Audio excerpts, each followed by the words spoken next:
sa pinakamamahal po naming tagapamahalang pangkalahatan, ang kapatid na Eduardo V. Manalo, ang distrito po ng Northern Africa, sa pangunguna po naming mga ministro at manggagawa, ay kaisa po ng buong iglesia na nagpupuri at nagpapasalamat sa ating Panginoong Diyos at sa ating Panginoong Hesukristo.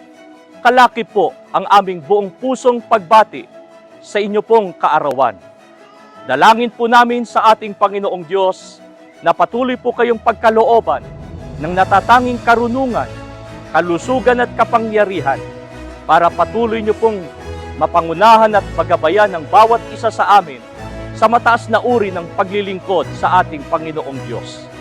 Maraming salamat po sa inyong pagmamahal at pagmamalasakit sa amin.